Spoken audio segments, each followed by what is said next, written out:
Méditation du 24 décembre, le discours de Carlos. Je vous écris ceci afin que vous ne péchiez pas. Et si quelqu'un a péché, nous avons un avocat auprès du Père, Jésus-Christ le juste. 1 Jean 2, verset 1. Il y a quelques années, le magazine Selection, en anglais, a publié un article intitulé L'avocat de Carlos.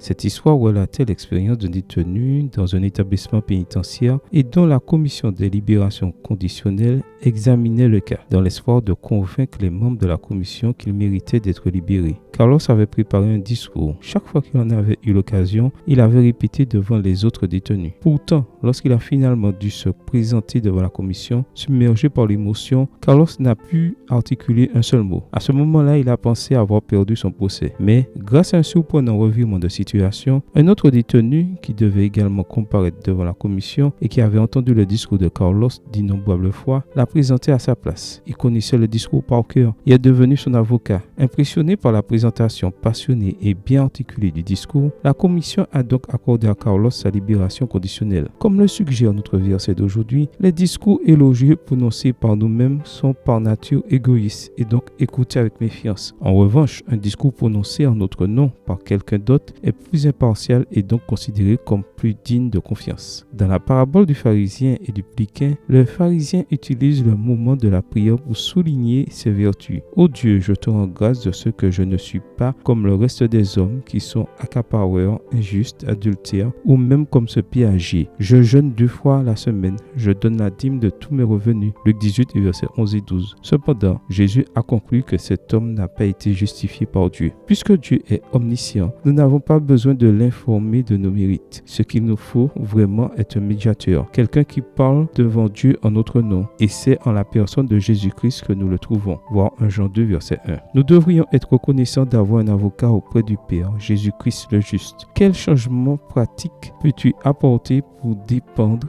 davantage de Jésus-Christ en tant qu'avocat et pour moins te confier en tes capacités et réalisations personnelles? Amen. Bonne journée à toi et que le Seigneur te bénisse.